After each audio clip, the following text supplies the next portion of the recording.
This is Mike Dreyer from Lich King and Condition Critical, and you are experiencing Poppitt's Corner.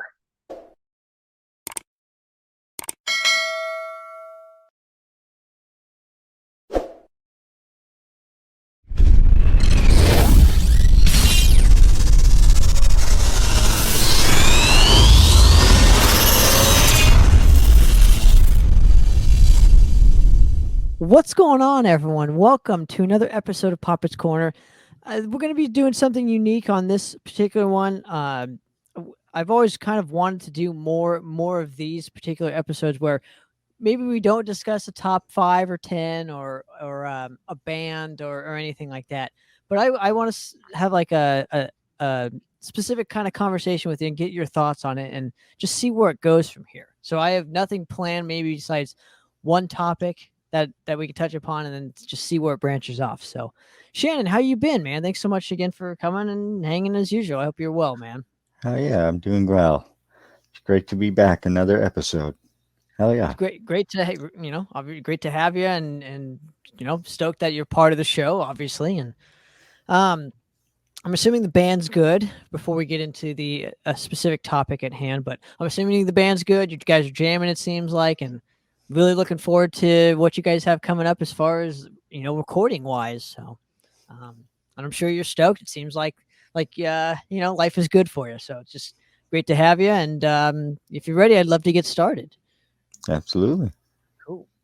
So for this specific episode, I figured because of the whole, I don't know, just what's kind of happening around us, and I just wanted to get your opinion of how you see the music industry maybe in the next 5 years, how it's going to kind of be different than pre-pandemic and whatnot. Because it seems like and I'm just going to go with just one minuscule kind of topic within the music business and touch upon the vinyl kind of craze that's been happening. Obviously, more people are buying vinyl. It's like the most preferred way of listening to music, and then streaming, and then compact discs, I think, something like that in that order. But I know vinyl for sure is like, dominating right now. And there's a huge kind of not enough supply, but way more demand for it because we're in this, obviously most of us are spending our hard-earned dollars on records rather than going out to shows. So I was just kind of curious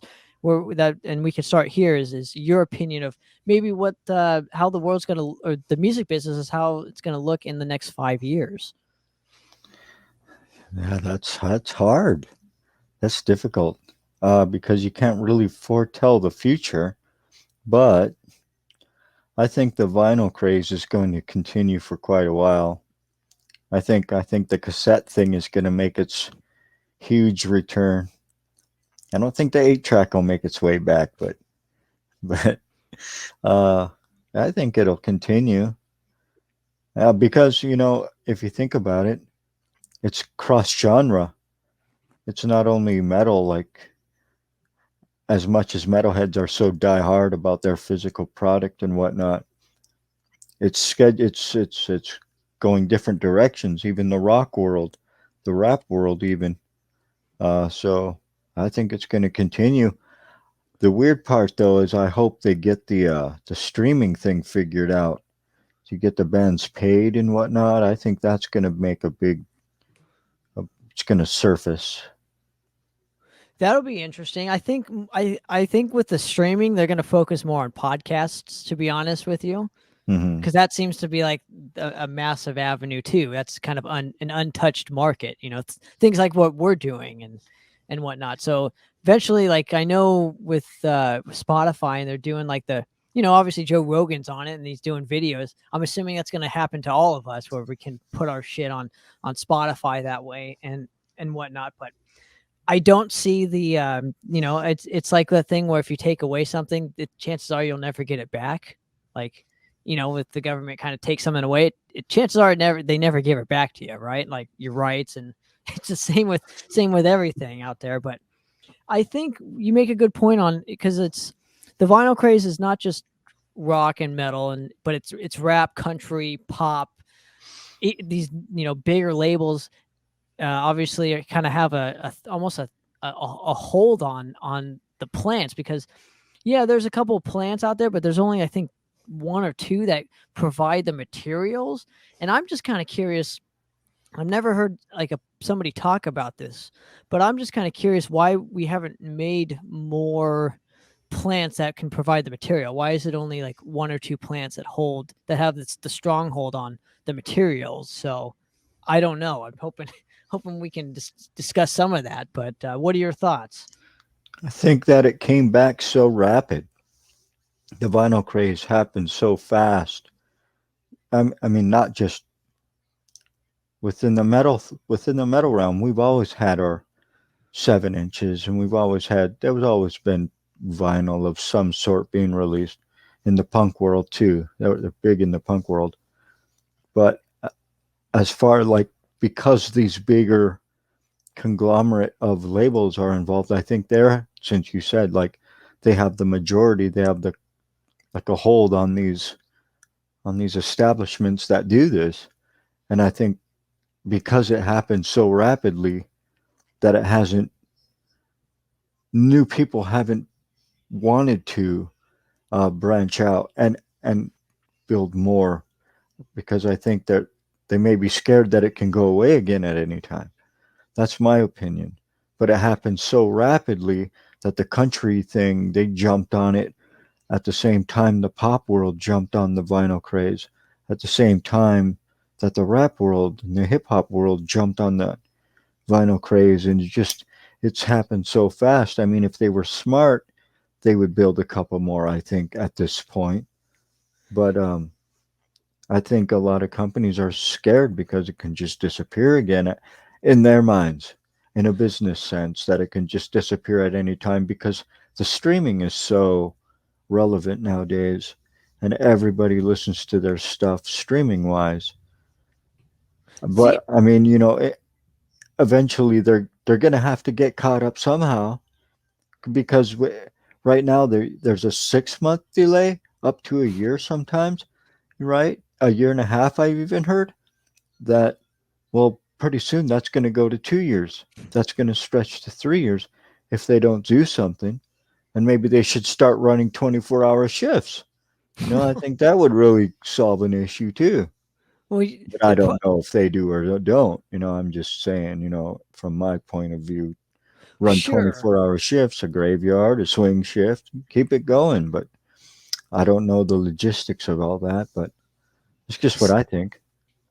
I think that I don't know if labels. I mean, obviously, if it was up to a label, everything would be streaming. They don't want to spend money on material possessions, and they're probably pissed that the vinyl craze is so massive on a certain level because that cuts into their profit. They have to pay to have that shit produced, and then But you know that's why when they sell it, if you think about how much a vinyl record is, it's like 40 wow. bucks.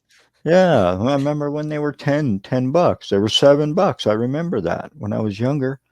And all of a sudden they're 40 bucks, 50 bucks. Like, come on, right? Well, let's just talk about the last 10 years. Not like obviously today is way different than I would say the 1970s and 80s and even the 90s, dude. So let's just talk about the last 10 years. Like I specifically remember vinyl being like $25 on average. Now it's up to 40, dude. So in the last 10 years, and I think all of us saw this coming. I mean, we all talked about it. I specifically talked about it on when I was doing radio back then. Even still to this day, I'll go back and listen to a couple of the episodes. I'll be like, yeah, like, even I knew it back then. So I'm assuming most people did, but nobody did anything about it. It's like nobody did anything to they just thought it was kind of a fluke for like 2 or 3 years. But since it's happening, it's here. It's here happening right now. I'm kind of curious what's gonna happen in the near future for it. I hear you. I'm the same way. I wonder the same thing myself. I hope my prediction come true that it doesn't expand to 5 years for a single release to get released on vinyl. Can You you know, imagine what that's gonna do to the industry? The music industry is it's already already fucked. fucked. I Yeah, know it's already bad. You can't. I mean, how much more can you fuck it up, right? it's only I'm gonna sure get there's a worse. way. Yeah, but Yeah. it's only gonna get worse. And not to cut you off or anything, but it's like Yeah. um, somebody's got to step in at some point, and if they don't want it to get worse. But I just was curious, like the I just wonder with all the changes happening due to this whole COVID thing and whatnot. It's like, where's that gonna leave us smaller bands in the bands of our statues, and uh, it's just gonna be really interesting that because the big bands already have they're established already, right? And the bands are either retiring or going away. So you're not going to have. We've already established this.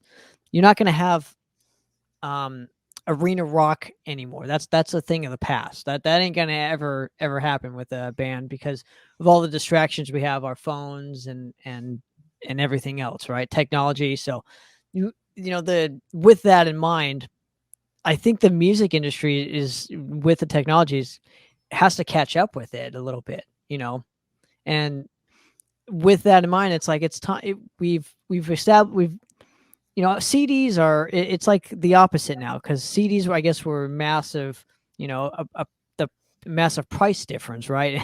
And the vinyls now are the thing that is growing in popularity, and with that there's more demand and less supply. So with that, it's just economics and whatnot. But just kind of curious, why haven't we made or somebody made more of these plants and whatnot? Why is there only two in the world that provides the materials for the vinyl if it's such a huge demand right now? We got to figure that out. We got to find out. It'd be something to look into, really. I mean, I think the first step is asking the question, so that's why it's really important. Um, but I also think it's like, where's it going to leave us bands who want to do the vinyl thing? Is it going to take us 4 years for the small bands now to be able to like place our orders in there? Because with that, every genre is running vinyls and whatnot, and they're going to have the first take because obviously they got the funds, they got the money to do that. So I think it's going to really obviously hurt the smaller bands in particular and whatnot. And labels are still trying to just hang on, Do you but the think a vinyl. lot of this? Do you think a Mhm. lot of this might be uh, eventually processed overseas? Well, they're already processed overseas. Like, I think Japan has like one of the only plants that do that, right? I don't know. Yeah, I think I don't Japan know. does, and somewhere in the U.S. But those are like the only two places that literally provide the lacquers that that that are used to make the vinyl. So that's why I'm saying I don't know why those are the only two. Is it like what makes them so special? So I don't know, you know. So I just wanted to get on here and just touch Makes upon a you few things. wonder. Makes you Mhm. wonder if there's a monopoly on the supplies.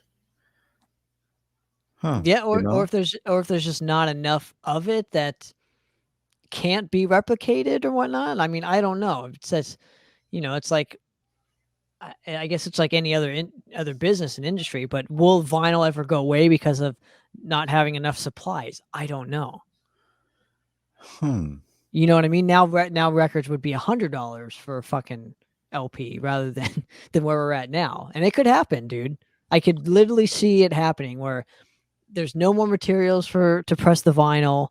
The only way that obviously you could do it at that point is just the streaming or CDs or whatnot, right? But it makes you wonder too. Now that brings me to a point. Like, okay, so if you, why wouldn't they recycle that?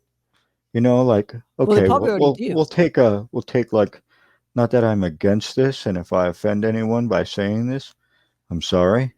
But Oh to no, you're take not. an old Simon and Garfunkel record that was in 1960, whatever, that no one really cares about. I mean, sure, it may be worth money, but how many people these days listen to Simon and Garfunkel? Not a whole lot, right? What and say it was a shitty album, it didn't sell, but people still have the vinyl. Why wouldn't they, in a general aspect, not singling them out, but take those old records and recycle those to make new vinyl for the newer bands that are or newer product that's coming out. Or is there another way that they would make it? Would they take plastic garbage or grocery bags from Walmart and Smith's, and all of a sudden that becomes the new hemp? Maybe, who knows what they can make out of that? That's still new in processing. I think, well, with the hemp, to answer the hemp question, I think hemp can pretty much make almost anything, and that's why they didn't want it to. They, meaning the elite, didn't probably want it to, you know, or at least weed. They didn't want the weed laws to pass, and it did. So that's opening up a whole new, now Pandora's box is open as far as the hemp craze goes, and hopefully that takes over. Hmm. It's cheap to produce. It can do a lot of things, and I mean, for God's sakes, I think the Declaration of Independence was written on hemp paper or some form of it. So, you know, Right. so it Hmm. can be used for a lot of things. So that's a good point. Maybe it can be used for vinyl and whatnot. I don't know. I'm just asking the question, just as you are, right? So it's like, but I think to also answer your question too is, and I love Simon and Garfunkel. Just FYI, one of my favorites. So, but I think they already are doing that. I think there are I mean they got to be recycling old vinyl and whatnot. At least that's probably how it's kept the industry kind of booming and whatnot. Still, having the supplies. But I don't know. I don't like I said. I'm like you. I don't know what it takes to go into making vinyl. So, um, I'm just sure, dude, it's probably a huge process that me and you probably could never ever do or would ever want to do. So, Yeah. but I'm just saying, where does that leave us bands? My original question. Stuck, Yeah, stuck, stuck. So where we'd be waiting that same amount of time, 4 years, to release your album that just released on CD and streaming wise, then you have to wait 4 years for that same album to get released. That's how and, I think that's how it's going to be, unless they really do something. and can you imagine putting all your hard work, effort, money, time into making a record and it's not going to be pressed for 4 years? Can you imagine that? Do you think it would still sell? I don't think so. I don't. I think that would be like, Well, because you that's think another 4 albums, 3 albums, 2 albums for some bands, but that's more than one release in, can you in that imagine? cycle. Mhm.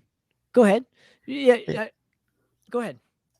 Yeah. So that now you're waiting. I would think that the buying people would lose interest in that specific. Um, I don't know what the word I'm looking for is. That specific product, the vinyl thing, where already they have the CD. Sure, they would like the vinyl, but after 4 years, I would think people might lose their interest in buying that specific product. Well, but let me branch off of this real quick. I think because the world has this instant gratification thing and this everything is so instant already, I think people would forget about us bands. That's the other That's thing that comes to mind too, where it's like yeah, it's gonna take 4 years, but people are gonna forget about that album the next month. So it's like yeah. Well, so what next week, yeah, exactly, right, or the next day. So uh my point in all this is is there going to be there's and the answer is probably no, but do you ever think that there's going to be a quality control maybe they have to listen to the music and then decide if they're going to press it or not? Or is it because that's I'm sure the answer is no, because obviously money talks, but you know it's not going to matter the quality, obviously, but imagine some of our records aren't going to get that fair shot because everyone else, the bigger labels have that stronghold. Um, right? I'm surprised vinyls don't or labels don't have like their own pressing plant. Yeah. Like they You- don't have like an in-house vinyl guy that makes all that their records. So where I don't know, you know. that may be coming too.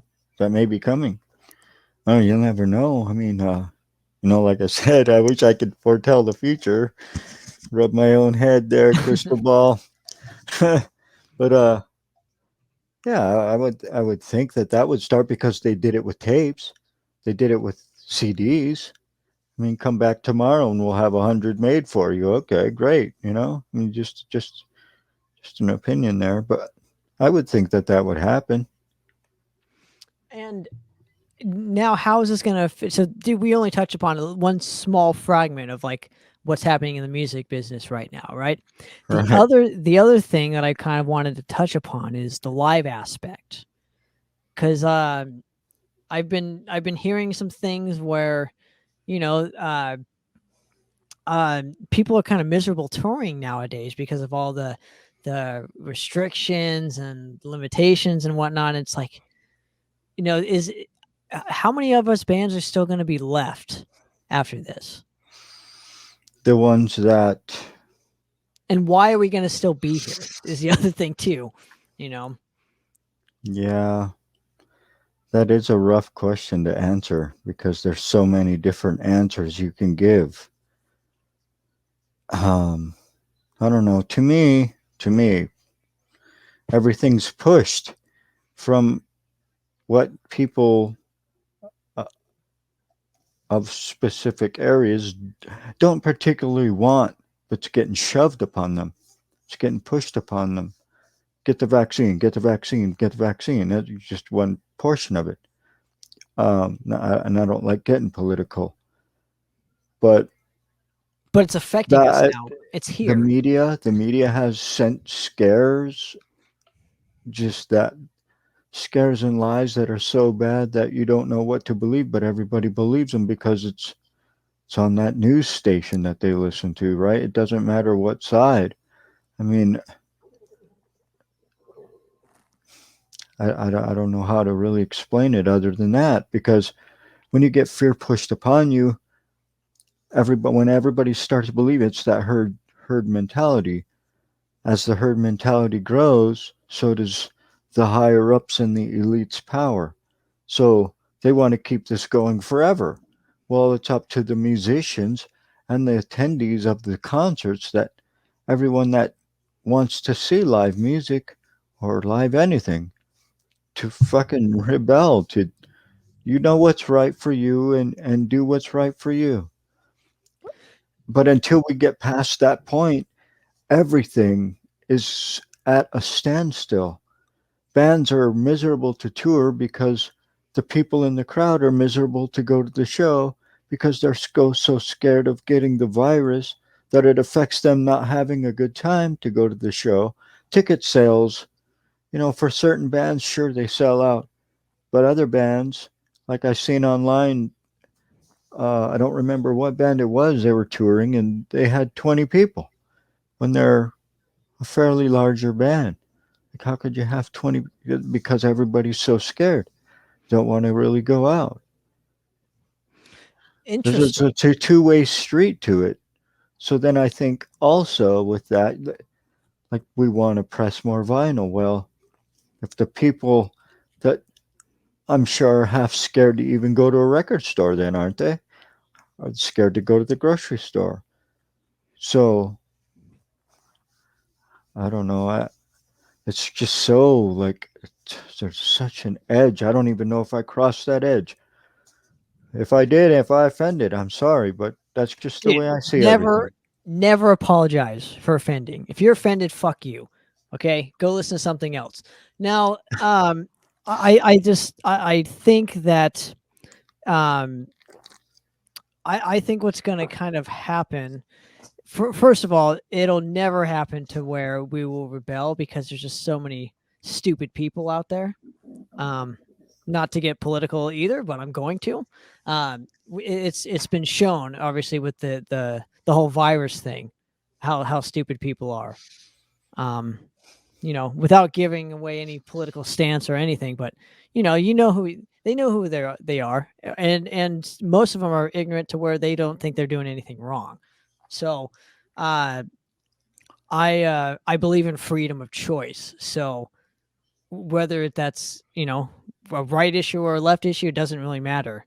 I would never want to sacrifice anything just to be able to go see live music. Do you know what I mean? like your Right. health and whatnot, and it's going to come to that point. And I'm kind of fine with not going to another show ever again if that's the case. Do you know what I mean? And I think with this whole thing, that's probably why the vinyl thing is obviously booming. Most people are spending more money on that to take it back to the vinyl thing instead of going to live music because everything is so fucked right now. Like I think I'm most people are kind of waiting it out to see. I mean, I think so. you also know this too. Most people aren't even wanting to work anymore.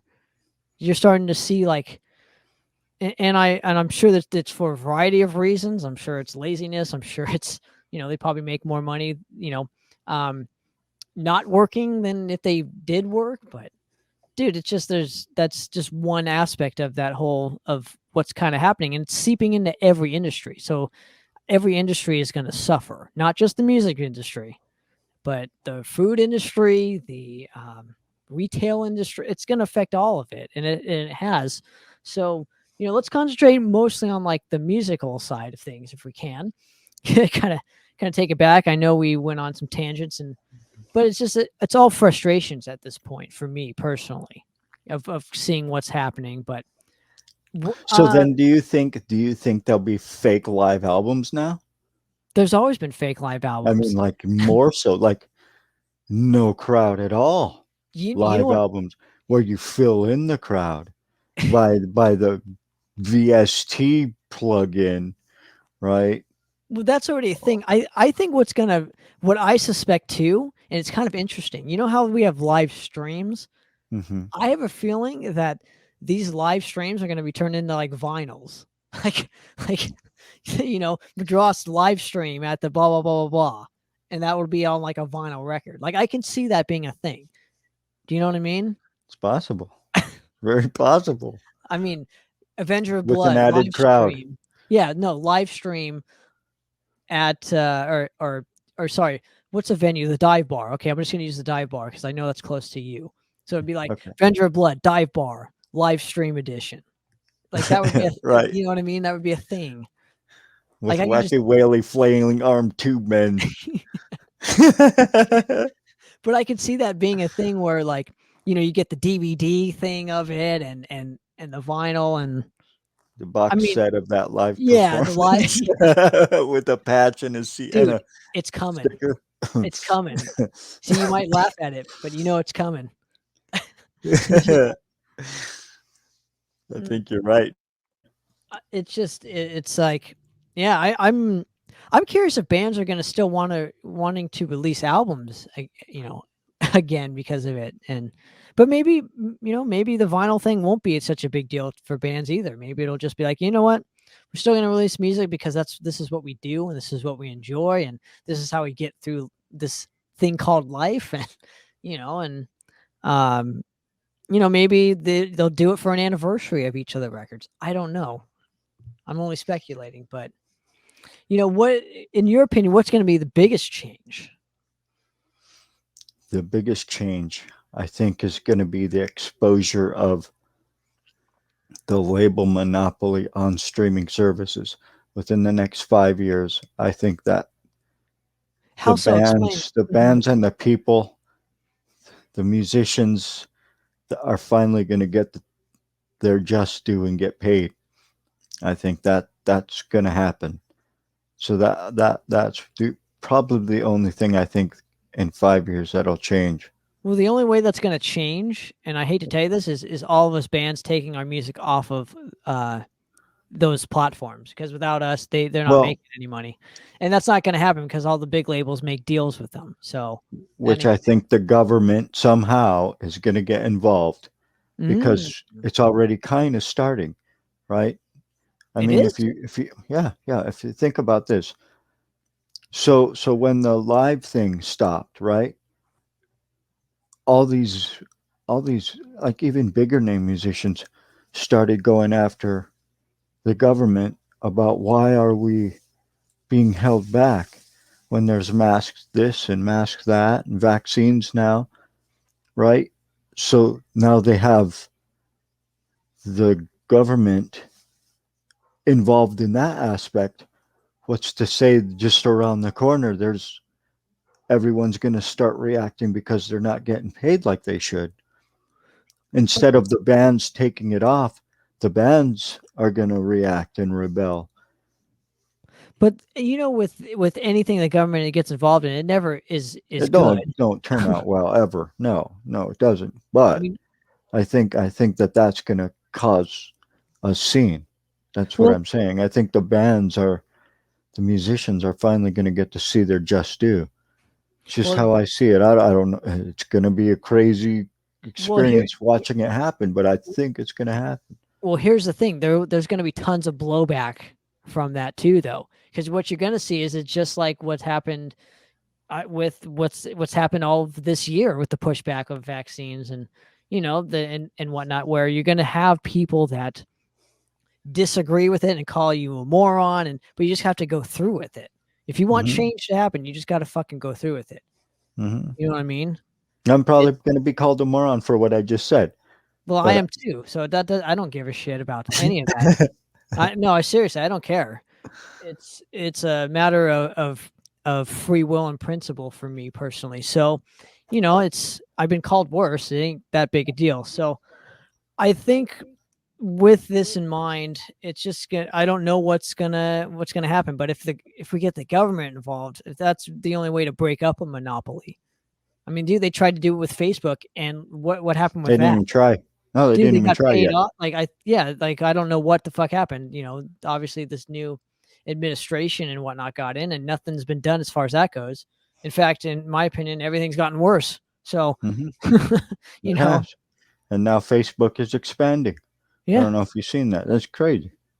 I haven't seen it. No, I haven't really been on. I try not to give them my money. You know, so, um, so I don't know what's going on with as far as that goes, and um, but dude, yeah, I won't even get on TikTok because of their fucking um their what's the thing I'm looking for? Their contract you have to sign and pretty much, giving all your information away to some to a country that doesn't need to have it. So, Hmm. Yep. um, but this music business, man, it's gonna be tough.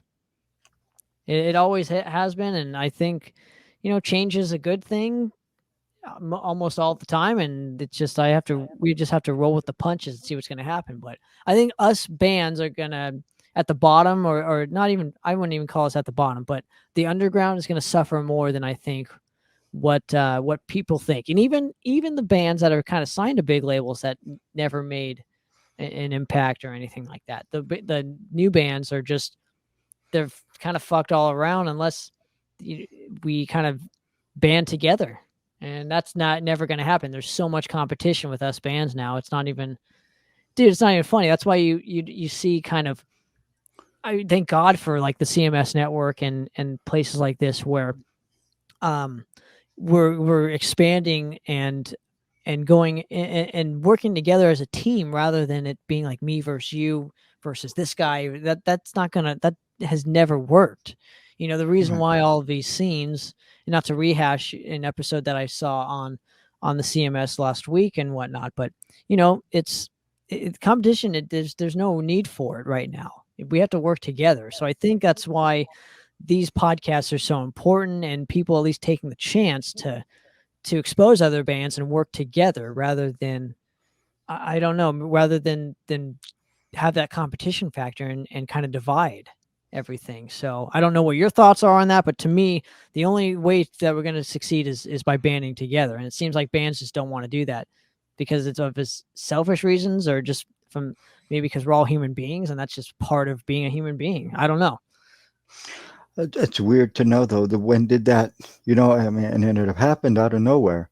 When the this competition thing started? Like to It's me, it always been there. was It's always been never. Sure, sure, but not in this. Maybe I see it a little differently now than I did before. I mean, there was always there's always going to be competition, but when did it become like the main? Instead of the helping, it's became no, I'm not helping you because so and so and so and so, right? could be anything, just off the cuff, you know. So instead of bands helping each other, I mean, sure there are some, but not all. Most of what I see is that this band cares about themselves, and that's it. Doesn't matter Do you think that has to do with because it's to help them get more sales or something. I don't know because how many bands? I mean, even I don't do it much on from my. Okay, if you were to go to something Avenger Blood related, I don't think I ever have promoted any other band's releases on my own stuff. Not not that I don't support it because I do support it. You know what I mean? Like everything's become so self-centered lately because of the way the social media is. It is more self-centered, except when you have certain people that call themselves such and such promotions, and they're not really promoters, but they're putting up bands and they're putting up links to their bands and they're putting, on the social media platform. Those people are the good ones, but I don't see many bands helping other bands. Do you think that has to do with two things? And my answer is yes, but I want to get your opinion of it. Do you think that has to do with ego and fear with between these bands and them not having the confidence to say, yeah, we are good, but we can also help out these bands and bring us all up because the old guard sure as fuck didn't do that for us. Right, It's up to us to do it.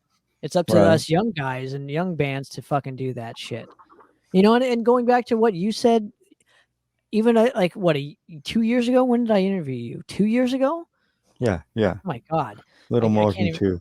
I can't even remember at this point. But my point in all this is you saw something that in this show that I never saw, and I just fucking woke up to see it. Is like the reason why this show is important to us people, and again, I'm confident in saying that is at least the show is taking chances on other bands and we're bringing us all up rather than it just being the Madrost experience and you guys are all in it for the long for the, because it's all about me. You know what I mean?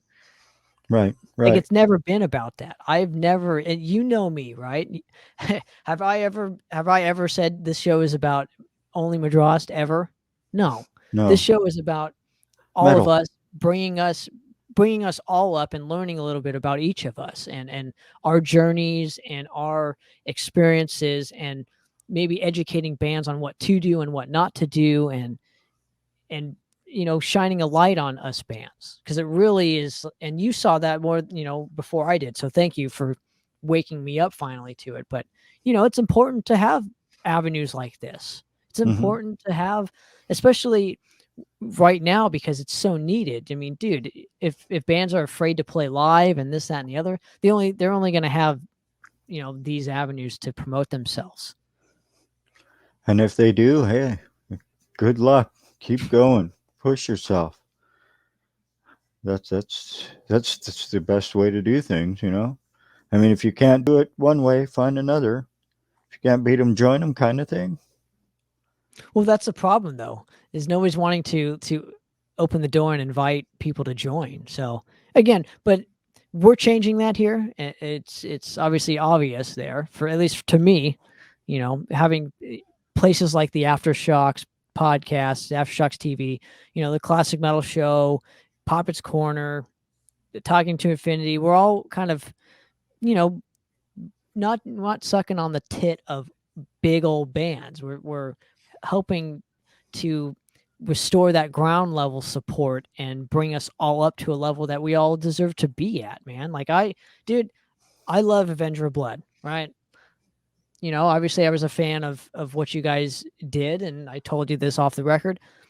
But the fact that like we're doing something together, that's more important than any fucking music ever, is Right. it's that camaraderie and having that relationship rather than um am I making sense? Hopefully I feel like I'm just rambling at this point, but I'm still trying to get my point across. Is it's important for bands to work together like this, and Hmm. I think we're working together on it. I mean, dude, we interviewed, what, Each other Angelo? about, yeah. Yeah. we gave each other a top 10 list of each of our own bands. Well, not only That's that, but hey.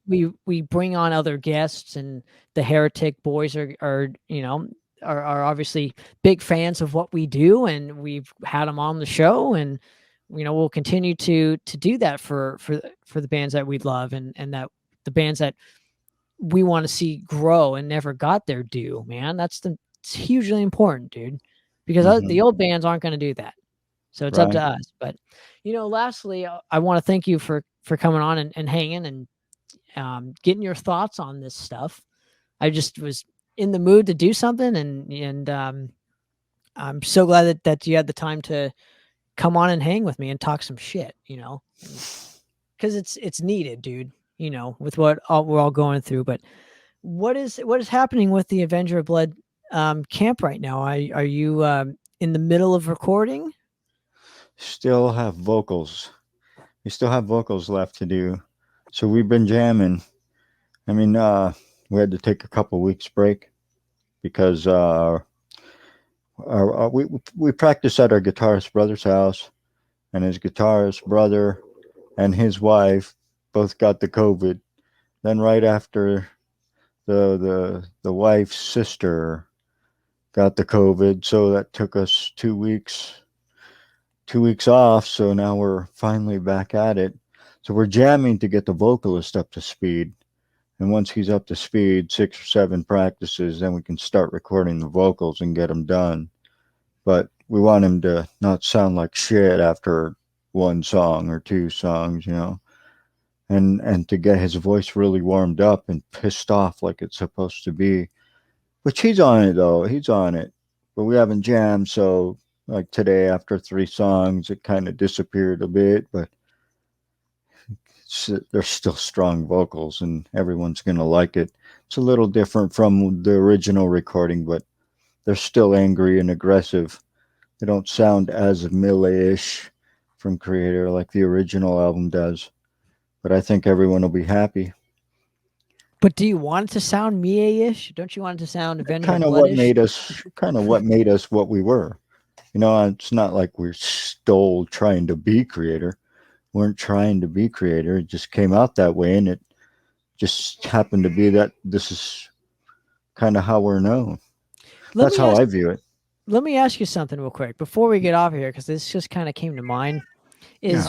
Is when obviously all of us bands go through this point where people lose interest at a certain point in a band's career, right? Hmm. And I've always kind of been fascinated why that was. In my opinion, I lose interest in a band's career when they just are doing the same shit every album. Like Hmm. there's no growth, there's no bands taking chances and whatnot. So where are you at in terms of that how that goes?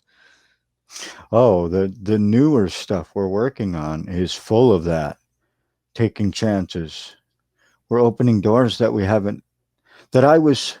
Okay, so before I felt like I was in a box, as I explained last time we talked. I think we talked about Avenger somehow, but I felt like I was being locked in this box, and it was hard to get out of it because I didn't know how.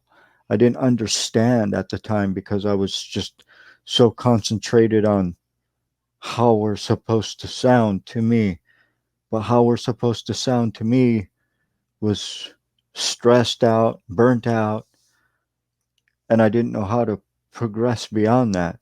So after taking those few years off that we took, it wasn't supposed to happen, but I'm glad they did because bringing in the new guys, like they showed me that look, all we have to do is this. Well, if it's that fucking simple, why didn't I think of that before? But it took them to realize, for me to realize through them that this is how you fix it. So now we fixed it. We're working on fixing it. So now it's a matter of also bringing in different elements to what is already established because I want to keep that thrash aspect about us solidified. So when we do bring the other elements in, it's not too much outside the norm where it's like, well, they lost me because they did this. instead of sneaking it in and try and play with it a little bit and then release it and see what happens. You know, I'm Do you, excited about it, believe yeah, me, I'm because excited to hear holy too. shit. Do you think that came from the scene that you were kind of brought up in though? Because let me finish this real quick. You know, the new wave of thrash always had this kind of tendency, I'll call it, that it's only thrash all the time. And so you kind of had to placate within that specific thing because you guys got lumped in and labeled as that as a band from that specific scene. No, So it it was like, wasn't the fact of being lumped in mm-hmm, because I didn't care what other people thought. mm-hmm. I cared what I thought. And what I thought was kept me in this box because of how I was thinking. And if I would have just stepped back and looked at it as a fan, as a person who likes music, a thrash fan, what would I want different? What would I want to change within my own band? But I couldn't do that. And then I ended up making the mistake of recording the third album. To me, mistake. Not that it's not a good album, but it's not, to me, an Avenger of Blood album. It has the name Avenger of Blood on it. I was trying something new though. Like you said, why don't people? Well, I did. I got out of the thrash strictness and added the death metal element in. And some people really like it, some people really don't. But I tried, but within myself, I felt maybe I shouldn't have tried that. That should have been something totally different, not Avenger of Blood. That should have been a different project. So now to me, where we're at with Avenger is exactly what should have happened to me. The Well, at least it happened expanded at all. elements, the melodic expanding a little bit, the technicality expanding a little bit, adding different elements of progressive stuff and harsher stuff, and just, but we're going to continue writing and see what happens. But I'm really excited for it. I really am. I haven't been this excited since Death Brigade, really. But my point is at least it's happened because most bands don't get that opportunity again to go back and at least give it another shot and be better for it. So just throwing it out there. I'm looking forward to it. It sounds like it's gonna be probably the best Avenger of Blood, and I know it's as cliche as possible, but probably the best album you guys are gonna make up until this point. So, um, but yeah, Shannon, I really appreciate you coming on, hanging. It always means Oh a yeah, lot. I look forward to doing more and more and more and more of these with you, and hopefully we can do some more of these kind of topic episodes as well, where we don't always have to do a top 5 or 10. We can just kind of discuss and get our opinions on certain things. So hopefully you're up for that because I sure as fuck absolutely. love these. Hell so yeah, so yeah. Exposing the, expanding the horizon. Yeah. it's all good, man. So yeah, another episode of Poppitt's Corner. We're out of here, guys. Cheers.